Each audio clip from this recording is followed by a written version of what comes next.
Hello guys. आप सभी को गुड मॉर्निंग, नमस्कार। आप स्वस्थ होंगे, मस्त होंगे और अपने एग्जाम की तैयारी कर रहे होंगे। आज मैं आपके सामने एक नई भर्ती के संबंध में चर्चा करने वाला हूं और वो वैकेंसी है आपके निदेशालय गृह रक्षा राजस्थान। आप देख सकते हैं दिनांक 18 नवंबर 2021 को ये नोटिफिकेशन आउट होता है। इसमें आप देखते हैं आरक्षी, आरक्षी बिगुलर, आरक्षी ड्रममैन, आरक्षी वाहन चालक भर्ती हेतु विज्ञप्ति जारी की गई है। दोस्तों मैं पहले बता देता हूँ, ये महिला और पुरुष इसमें दोनों अप्लाई कर सकते हैं। पहली बात तो महिलाएं भी इसमें आवेदन अपना भर सकती है। दूसरी बात, ये आरक्षी शब्द है, इसको हम इंग्लिश में कांस्टेबल बोलते हैं। तो आप ये चक्कर मैंने पढ़े कि ये आरक्षी क्या है, आप जानते होंगे पहले से, ये मैं आशा करता हूँ। तो इसके संबंध में जो पोस्टें हैं, आज ये वैकेंसी आई है, इसके संबंध में थोड़ी सी मैं जानकारी आपके साथ में शेयर करना चाहता हूँ। तो इसमें कई प्रकार की पोस्ट हैं, आप देख सकते हैं। यानी कांस्टेबल है, कांस्टेबल बिगुलर है और कांस्टेबल ड्रम मैन है यानी ढोलक बजाने वाला। आरक्षी वाहन चालक यानी कांस्टेबल ड्राइवर की भी दोस्तों इसमें वैकेंसी है, वो आई है। तो सभी प्रकार की जानकारी की एज क्राइटेरिया क्या है, एलिजिबिलिटी क्या है, शैक्षिक योग्यता क्या है, एक्सपीरियंस क्या चाहिए, लिखित परीक्षा में क्या आएगा, सिलेबस क्या रहेगा, जो स्टार्टिंग डेट कब है, लास्ट डेट एग्जाम इस एप्लीकेशन की कब है, या जो शुल्क है वो किस प्रकार से भरा जाएगा, आवेदन कैसे करें। तो इस प्रकार की समस्त जानकारी आज हम इस वीडियो में जानने की कोशिश करेंगे। तो सबसे पहले मैं बता देता हूँ आपको एक कि इसमें आप आवेदन है 24 नवंबर 2021 से 15 दिसंबर 2021 तक ही कर पाएंगे। यानी कि ये 24 नवंबर से स्टार्ट होकर 15 दिसंबर तक आपको इसमें टाइम मिलेगा। तब तक आप ई मित्र से या स्वयं के अपने कंप्यूटर से या मोबाइल से इसमें आवेदन कर सकते हैं। अब मैं बात करता हूँ, इसमें आप अगर भारत के नागरिक हैं, केवल राजस्थान की बात नहीं है, अगर आप भारत के नागरिक हैं तो आप इसमें आवेदन है वो कर सकते हैं। अब मैं बात करता हूँ कि आवेदन करना कैसे है। तो सबसे पहले मैं बता दूं, आवेदन इसकी प्रक्रिया है वो ऑनलाइन प्रक्रिया है। आपको ऑनलाइन एप्लीकेशन फॉर्म है वो फिल करना पड़ेगा एसएसओ आईडी के थ्रू। अगर आपने एसएसओ आईडी नहीं बनाई है तो आप नई एसएसओ आईडी अपने आधार से या अपनी फेसबुक या गूगल अकाउंट से या जो जन आधार है उससे बना सकते हैं। तो आप अपनी एसएसओ आईडी बना के उसके अंदर जो भर्ती पोर्टल है उसमें जाकर आप इसमें आवेदन कर सकते हैं। अब मैं बात करता हूँ कि इसमें जो शुल्क है वो किस प्रकार से रहेगा। तो इसमें जो आवेदन शुल्क है कैटेगरी वाइज अलग अलग दे रखा है। तो आप देख सकते हैं परीक्षा शुल्क में सामान्य ओबीसी एमबीसी के स्टूडेंट्स को 500 रुपये पे करने पड़ेंगे और बाकी जो है उनको आपको 400 रुपये पे करने पड़ेंगे। तो आप इसमें देख सकते हैं 500 और 400 इस प्रकार से इसमें थोड़ी सी छूट दी गई है। अब मैं बात करता हूँ लिखित परीक्षा प्रवेश पत्र के संबंध में। तो लिखित परीक्षा के प्रवेश पत्र के संबंध में जल्द ही आपको इन्फॉर्मेशन ऑफिशियल वेबसाइट पे दे दी जाएगी। तो इसकी बाद में चर्चा करेंगे हम। एक बार आवेदन की बात कर लें। अब भर्ती हेतु रिक्त पद है वो किस प्रकार से है। अब दोस्तों हम बात करते हैं जो इस वैकेंसी में जो रिक्त पद है वो किस प्रकार से है कैटेगरी वाइज। क्योंकि ये जो वैकेंसी है टोटल 135 पोस्ट पर ये वैकेंसी हो रही है और 4 प्रकार की पोस्टें इस भर्ती में आई है। तो ये 135 पोस्टें हैं वो किस प्रकार से इनको डिवाइड किया गया है। तो आप यहाँ पर देख सकते हैं कि जो टोटल वैकेंसी है आपके आरक्षी सामान्य क्षेत्र की बात करूँ तो 101 पोस्टें यहाँ पर दी गई है। और इसमें आप कैटेगरी वाइज अपनी कैटेगरी की जो पोस्टें हैं वहाँ पर देख सकते हैं कि कौन सी कैटेगरी में किस प्रकार से हैं।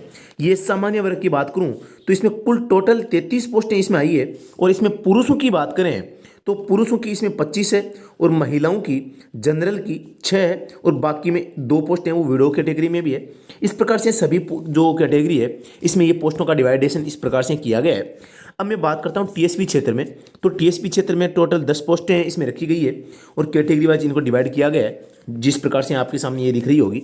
अब मैं बात करता हूँ आरक्षी बिगुलर यानी कि जो बिगुल बजाने वाला होता है यानी कि कांस्टेबल बिगुल बजाने वाला। तो इसके संबंध में जो पोस्ट है इसके संबंध में मैं बात करूं तो आप यहाँ पर इनको भी कैटेगरी वाइज देख सकते हैं। आप जिस पोस्ट के लिए एलिजिबल हैं, पात्र हैं, आप उसी के लिए आवेदन करें ताकि आपकी सिलेक्शन की जो है संभावना ज़्यादा रहे। अब मैं बात करता हूँ आरक्षी ड्रममैन। आरक्षी को दोस्तों कांस्टेबल बोलते हैं, आप इस बात को नोट करें। और ये होमगार्ड में भर्ती आई है। तो आप इसमें भी देख सकते हैं कि पोस्टें किस प्रकार से हैं। इसमें टोटल 2 पोस्टें रखी गई है किसमें, आरक्षी ड्रममैन में। अब बात करते हैं जो आपके कांस्टेबल ड्राइवर की वैकेंसी है वो भी इसमें आई है। तो कांस्टेबल ड्राइवर के संबंध में मैं बात करूँ तो ड्राइवर की वैकेंसी में भी काफ़ी अच्छी पोस्टें इस बार यहाँ पर दी गई है। आरक्षी वाहन चालक सामान्य क्षेत्र। तो केवल मैं नॉन टीएसपी क्षेत्र की बात करूं तो यहाँ पर काफ़ी पोस्टें आप देख सकते हैं, 18 पोस्टें टोटल इसमें मिलती है।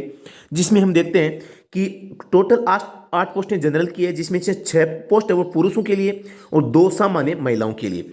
अब बात करते हैं जो आपके आर्थिक पिछड़ा वर्ग है, इसमें टोटल एक पोस्ट है, वो भी किसी के लिए, पुरुष के लिए।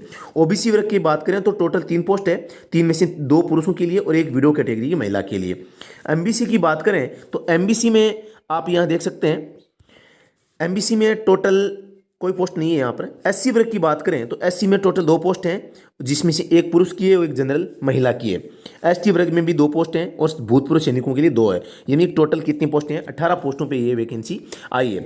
अब मैं बात करता हूँ आरक्षी वाहन चालक टीएसपी क्षेत्र, यानी कि जो आदिवासी क्षेत्र है, एक होता है टीएसपी, एक होता है नॉन टीएसपी।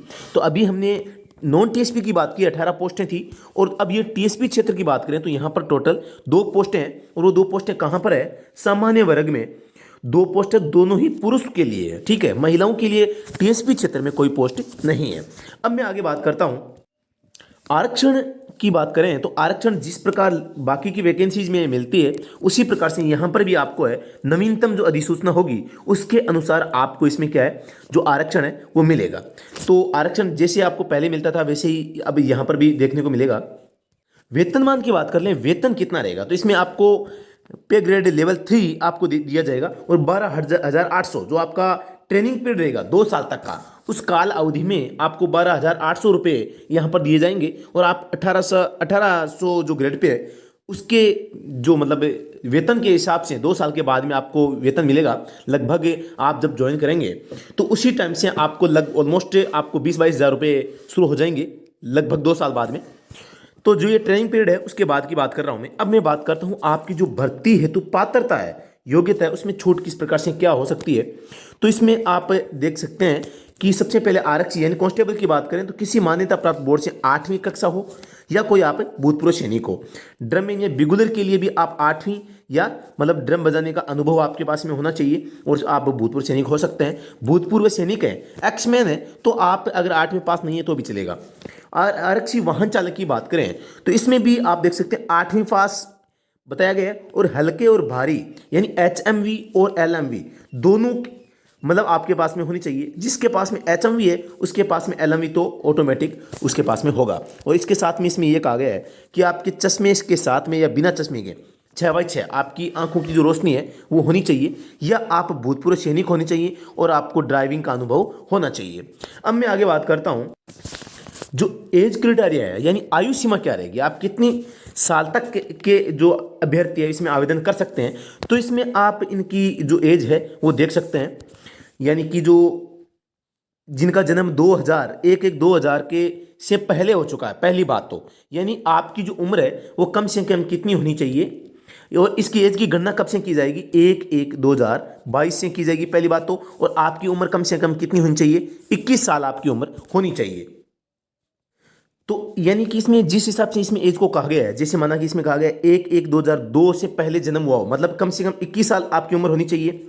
अब कहा गया है कि आपका, अब पुरुष की बात करें तो 97, यानी कि आप इसमें 21 से 25 साल आपकी उम्र होनी चाहिए। यहाँ पर 92 में दिया गया है, मतलब 5+ इसमें कर सकते हैं आप। इसमें 54 में दिया गया है, यानी आप इसमें 3+ करें। और यहाँ पर 89 दिया गया है, यानी कि इसमें आप कर सकते हैं +8, यानी यहाँ आप 8 कर सकते हैं। इस प्रकार से मतलब जो ये है कि इस डेट के मध्य आपका जन्म है वो होना चाहिए।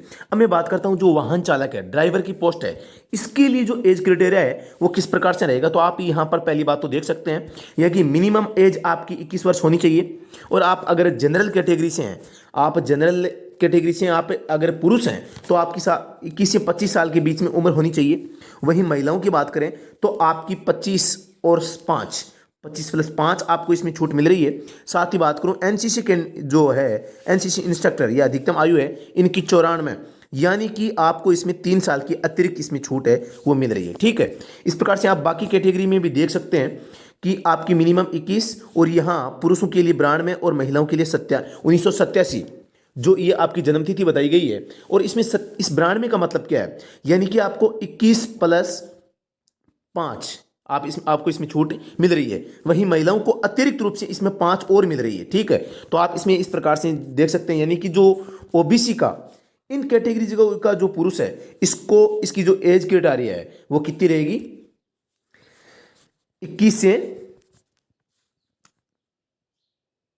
31 साल तक, 21 से 31 साल तक के युवा इसमें आवेदन है वो कर सकते हैं। यानी कि 2000 से लेके जो आपके 92 तक है, ये 10 साल होता है, तो ये 10 साल 21 + 10 कितने हो गए, 31 वर्ष तक आप आवेदन है वो कर सकते हैं। तो काफ़ी अच्छी उम्र में भी आप शायद इसमें आवेदन कर पाएँ, मैं आशा करता हूँ। अब मैं इसमें बात करता हूँ शारीरिक मापदंड की, कि जो आपका फिजिकल क्राइटेरिया है वो इसमें आपका क्या होना चाहिए। तो फिजिकल क्राइटेरिया भी आपको ये मतलब कवर करना पड़ेगा।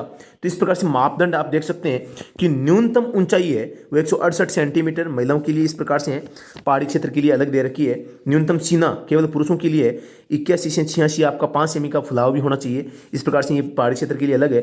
और न्यूनतम वजन की बात करें तो वजन का क्राइटेरिया केवल महिलाओं के लिए, और ये कितना है, महिलाओं के लिए 47.5 किलो, ठीक है। और पहाड़ी क्षेत्रों के लिए महिलाओं के लिए 43 किलोग्राम आपको इसमें दिखाना पड़ेगा। इसके अलावा आपका जो चिकित्सीय मापदंड है वो भी होगा। इसमें क्या मतलब मुख्य रूप से जो आपकी निकट दृष्टि दोष बात करें, बदतर आंख, मतलब आंखों की रोशनी के संबंध में आपकी जो जो विकार होते हैं, दोष होते हैं, इस प्रकार से रोगों से कोई आप मतलब किसी विशेष प्रकार के रोग से ग्रसित तो न हो, इस प्रकार की जांच की जाएगी। कोई स्पेशल जिस प्रकार से आर्मी में काफ़ी टफ मेडिकल होता है वैसा नहीं है, एकदम नॉर्मल मेडिकल आपका है वो किया जाएगा। अब मैं बात करता हूं भर्ती है तो चयन प्रक्रिया किस प्रकार से रहेगी, कि आपका चयन कैसे होगा। सबसे पहले मैं बात करता हूं चयन प्रक्रिया में आपकी लिखित परीक्षा होगी। लिखित परीक्षा में 120% आएंगे और 120 अंक इसमें दिए जाएंगे। शारीरिक दक्षता के संबंध में बात करूं मैं तो इसमें आपको 20 अंक मिलेंगे। और बाकी जो ये आप यहाँ देख सकते हैं, यहाँ देखो मैं दोबारा बताता हूँ, लिखित परीक्षा है वो आरक्षी यानी कांस्टेबल के लिए 120 नंबर के होंगे और इन पोस्टों के लिए भी 20 नंबर का होगा। शारीरिक दक्षता की बात करें तो इसमें आरक्षक के लिए 20 नंबर और बाकी की पोस्टों के लिए 10 अंक का होगा। तकनीकी योग्यता के संबंध में इसमें कांस्टेबल के लिए अप्लाई नहीं है और बाकी की पोस्टों के लिए 15 अंक आपको मिलेंगे। और बाकी अगर आपके पास में इस प्रकार के आपके जो जैसे एनसीसी सर्टिफिकेट है, होमगार्ड में आप अनुभव रखते हैं या कंप्यूटर डिप्लोमा आपके पास में है, तो आपको अतिरिक्त रूप से 15 नंबर यहाँ पर मिलते हैं और यहाँ पर 20 नंबर मिलते हैं। तो आप इन अंकों का, अगर आप ये एक्सपीरियंस रखते हैं तो इन अंकों का भी लाभ ले सकते हैं। इससे क्या आपका स्कोर अच्छा हो जाएगा। अगर आपके पास में ये तीनों चीज़ें हैं, जैसे एनसीसी का भी है, होमगार्ड का भी है और कंप्यूटर में आरकेसी या अदर जो भी है, अगर आप उसको रखते हैं तो आपको अच्छा अंक स्कोर है वो ऑलरेडी मतलब आपको एडवांस है वो मिलेगा। अब मैं आगे बात करता हूँ लिखित परीक्षा की। जो आपकी लिखित परीक्षा होने वाली है, लिखित परीक्षा में क्या पूछा जाएगा, तो लिखित परीक्षा में 120 अंकों का आपका प्रश्न पत्र होगा और 120 ही प्रश्न आएंगे, पहली बात। और ये ऑफलाइन होगी और ओएमआर जो सीट है उस पर आपका टेस्ट है होने वाला है। अब जो ये 120 प्रश्न होंगे वो कहाँ से आएंगे, तो इसमें बात करता हूँ विवेचना एवं तार्किक योग्यता, यानी हम जिसे बोलते हैं रीजनिंग। रीजनिंग के 30 प्रश्न आएंगे, 30 अंकों के होंगे। सामान्य ज्ञान, सामान्य विज्ञान, समसामयिकी यानी करंट अफेयर्स की बात करें तो 30 अंकों का होगा और 30 ही प्रश्न होंगे। राजस्थान के संदर्भ में इतिहास, कल्चर, जो भूगोल है, राजनीति और आर्थिक स्थिति के संबंध में 60 प्रश्न पूछे जाएंगे। तो आप अगर राजस्थान के स्टूडेंट है तो आपके लिए काफ़ी एडवांटेज है कि आपको 60 अंक तो यहाँ से और 30 अंक के रीजनिंग के, ये मतलब आप 90 अंक तो अच्छे हैं और बाकी जो ये 30 अंक है ये भी आप अच्छी तरीके से तैयारी करके अपना स्कोर है वो अच्छा कर सकते हैं। बाकी जो वेटेज मिल रहा है वो भी आपको सिलेक्शन में काफ़ी छूट है वो देगा।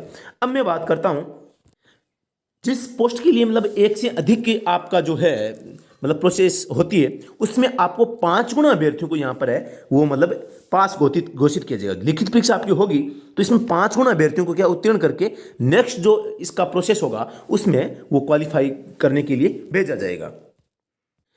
अब आपसे जो फिजिकल के रूप में, फिजिकल के बाद में जो आपकी रनिंग होगी, आपको दौड़ करनी पड़ेगी, 5 किलोमीटर की आपसे दौड़ करवाई जाएगी। तो आरक्षी में बात करें या सभी दूसरों के लिए बात करें तो ये आपको 25 मिनट में 5 किलोमीटर की दौड़ है वो इस प्रकार से आप टाइम देख सकते हैं आपको पार करनी होगी। अगर आप 5 किलोमीटर की दौड़ इस दी गई समय सीमा में पार कर लेते हैं तो आपको इस प्रकार से अंक मिलेंगे, यानी कि जो कांस्टेबल उसके लिए 20 अंक है और बाकी के लिए इसमें 10 अंकों का प्रावधान है वो किया गया है। तो इसमें आपको रनिंग भी 5 किलोमीटर की है वो बाद की प्रोसेस में पूरी करनी पड़ेगी। बाकी आप देख सकते हैं कि जो आरक्षी जो यानी कांस्टेबल ड्राइवर की पोस्ट है, इसमें जो आपका ड्राइविंग टेस्ट होगा इसमें अंकों का स्टॉप टेस्ट है, स्टीयरिंग टेस्ट है, स्लेलॉम जो सर्किट टेस्ट है, जो भारी वाहन चलाने का है, इस प्रकार से जो इसमें अंकों का डिवाइडेशन किया गया है। तो आप देख सकते हैं कि किस प्रकार से अंकों का प्रावधान है वो किया गया है। तो समस्त जानकारी मैंने देने की कोशिश की है। एनसीसी के लिए अब अगर सी है तो 5 अंक है, बी है तो 4 अंक है, ए है तो 2 अंक है। होमगार्ड में आप अगर सेवा दे रहे हैं तो होमगार्ड की सेवा के लिए अगर आप 5 साल का अनुभव रखते हैं तो 10 अंक है, 3 साल के लिए 8 अंक है, 2 साल के लिए 6 अंक इसमें आपको मिलेंगे। और आप कंप्यूटर डिप्लोमा भी रखते हैं तो 5 अंक आपको अधिकतम इसमें है वो दिए जाएंगे। तो इसमें अतिरिक्त वेटेज इन 3 कैटेगरी वालों को दिया गया है। तो मैंने समस्त प्रकार की जो जानकारी है आपको देने की कोशिश की है और ये ऑफिशियल नोटिफिकेशन है वो आपको दिखाने का पूरा प्रयास किया है। अब मैं इसमें शॉर्ट भाषा में बात करूं तो दोबारा मैं इसमें इसका रिव्यू करें तो आप यहाँ पर देख सकते हैं कि Rajasthan home guard department requirement 2021 online form Rajasthan home guard भर्ती 2021 के संबंध में मैं बात आपके सामने आज कर रहा हूँ। अब मैं बात करता हूँ इसके संबंध में online application date start date की।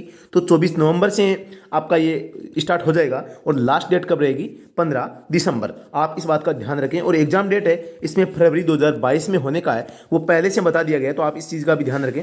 अब मैं बात करता हूँ आपके जो भर्ती इसमें एप्लीकेशन फीस किस प्रकार से है तो UR OBC अदर स्टेट से ये 500 रुपये हैं और बाकी कैटेगरी के लिए ये 400 रुपये इसमें रखे गए हैं और बाकी जो 2.5 लाख से कम जिनकी इनकम है उनको भी 400 रुपये पे करने पड़ेंगे। ये मेथड आपका पेमेंट करने का रहेगा।